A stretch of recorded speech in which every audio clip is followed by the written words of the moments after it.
Horror fans love a good scare. Moreover, horror fans love a good twist. A film that provides a collection of unseen with frights along with an unforeseen conclusion really hits the spot for the average fan. Not all twists are created equally, of course. There are films that stick the landing and others that simply do not. For today's purposes, we will be looking back on a handful of films that package and deliver twists that caught us completely off guard in the best way possible. Keep in mind though that to reveal the nature of the twists outlined in the following video, we will have to reveal spoilers, so be sure to exercise caution as you continue on, dear viewer.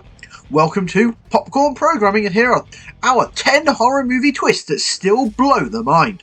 Pop pop! In number 10, we have Psycho. Many consider Psycho as one of the earliest examples of a slasher picture. This 1960 effort features a stellar core cast, an auteur director in Hitchcock, and a twist that took viewers by surprise in the best possible way.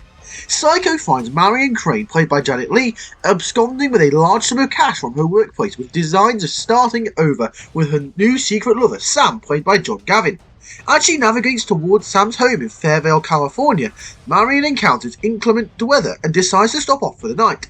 If only she'd made different lodging arrangements, her story may have ended differently. Instead, Marion stops off at the Bates Motel, a family-owned operation run by the seemingly mild-mannered Norman Bates, played by Anthony Perkins. Not long after checking in, Marion dies at the hands of a character most presumed to be Norman's mother.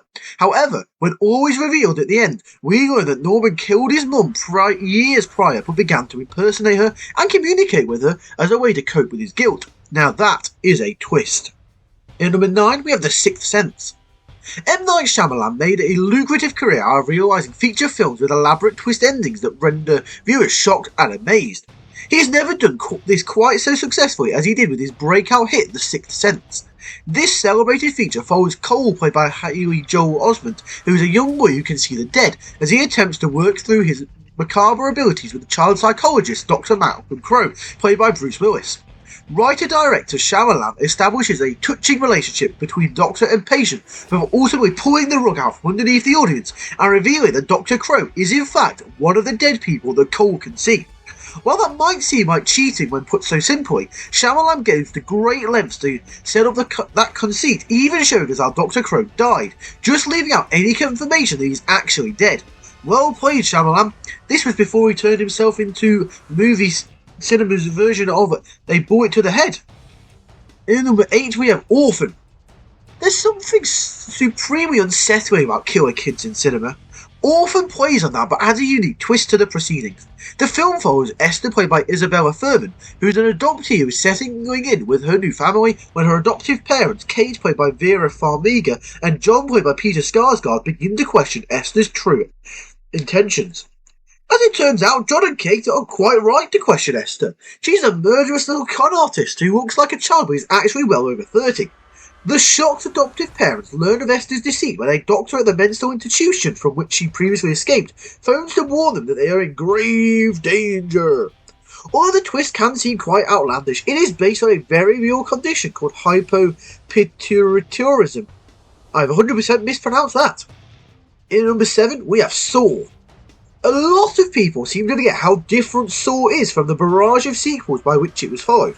However, the 2004 original is a far more self-contained effort that gets a little grisly on occasion, but unlike its successors, a lot of its violence is simply implied instead of outright shown. Also differing from some of the films that followed is in its wake. The original Saw film features a twist ending that few saw coming. That's right, the first series installment ends with the realisation that the corpse lying on the floor in the room where the majority of the action unfolds isn't actually a corpse at all. Instead, the figure on the floor is John Kramer, played by Tobin Bell, who is the Jigsaw Killer himself. Kramer is very much alive and very much enjoying watching his captives Adam, played by Lee Winnell, and Lawrence, played by Carrie Ells, play the twisted game that he dreamt up for them. Quite the criminal mastermind indeed. No wonder the property spawned a barrage of sequels, prequels, spin-offs, and anything else you can imagine, including a theme park ride. In number 6, we have You're Next. No, this isn't about the wrestler Goldberg. This film is about the harrowing home invasion chiller that didn't perform at the box office, but there's absolutely no indication of the picture's quality. You're Next is a thrilling effort that combines breakneck action sequences with visceral kills. Not to mention Shani Vincent establishes herself as an unstoppable force in her turn as lead character Erin. This picture shows Erin attending a family function with her college professor partner, Crispian, played by AJ Bowen. Things start off uneventful enough, but when family members begin turning up dead, Erin springs into action, revealing that she has a special set of skills that make her uniquely qualified to defend the dwelling against unwanted visitors. Except, it turns out that the violent intruders were actually hired by Crispian and his siblings who wanted their inheritance earlier rather than later, and thought removing their parents from the equation was a good way to make that happen. Quite the surprising twist and a stellar example of subverting expectations. Well done, everyone. In number 5 we have Malignant. Say what you will about this one, but Malignant is a film that thinks outside of the box and combines elements of the giallo, which is a term for Italian murder mystery thrillers that peaked in popularity around the 1970s, and nods to tropes explored in Frank Henenlotter's unhinged horror thriller Basket Case. With so much going on, it is no great surprise that this film proves somewhat polarising. However, if you appreciate the ridiculous, then there's plenty to enjoy about Malignant.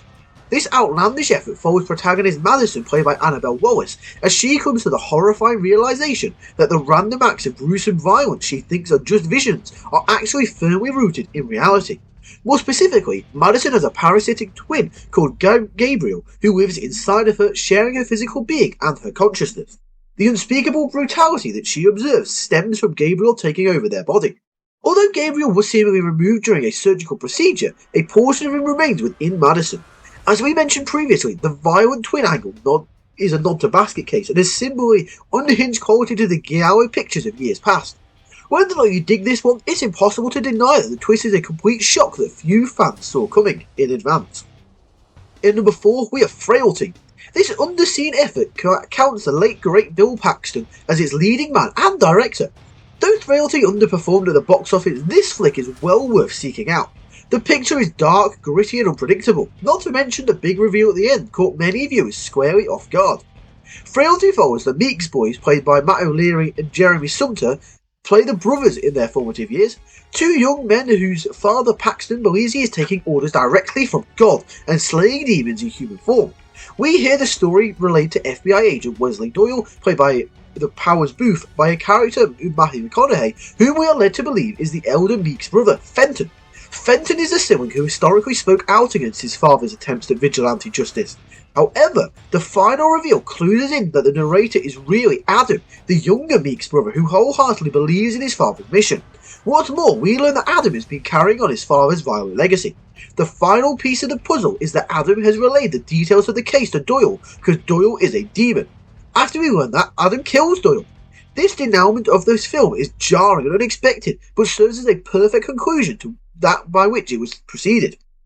In number 3 we have Barbarian. Tess, played by Georgina Campbell, arrives at an Airbnb only to learn that the dwelling is occupied by another short-term tenant, Keith, played by Bill Skarsgård. Against her better judgment, Tess decides to share the dwelling with Keith. With a setup like that, it seemed logical that Keith is the central antagonist with sinister designs on Tess. Except that couldn't be further from the truth. Keith is as much a victim in all of this as Tess is. The real antagonist is a gnarly monster called the Mother. The Mother is the child of the home's rightful owner, a sadistic, depraved creep who has a years-long history of sexual assault, inbreeding and worse. The film is so well crafted that by the time the audience learns who the real antagonist is, most are caught completely off guard. Writer-director Zach Curated deliberately delivers what might initially seem like a convoluted narrative to disarm the viewer, allowing the eventual reveal to hit that much harder. If you don't assume that Keith was the chief antagonist, you may have assumed disgraced actor AJ, played by Justin Long, must be. Though AJ is a monster of a different variety, the identity of the real antagonist here comes as a shock to us all. In number 2, we have Sisters. Brian De Palma is a cinematic legend with a career trajectory filled with standout efforts. Among his iconic early efforts is Sisters, the twisted tale of a young woman who holds a dark secret related to her conjoined twin, from whom she was eventually separated. The proceedings follow Danielle, played by Margot Kidder, as she embarks on a tirade with Philip, played by Lyle Wilson, a contestant she met on a hidden camera game show. The morning after the encounter, Danielle reveals to Philip that she has a twin sister played Dominique, and that today is their birthday. She asks him to pick up a prescription for her, and he does so, and also stops off for a birthday cake on his way back to Danielle's apartment. When Philip returns to the apartment, though, Dominique kills him. Much of the rest of the film is spent trying to unravel the complex dynamic between Danielle and Dominique. As it turns out, there is no Dominique.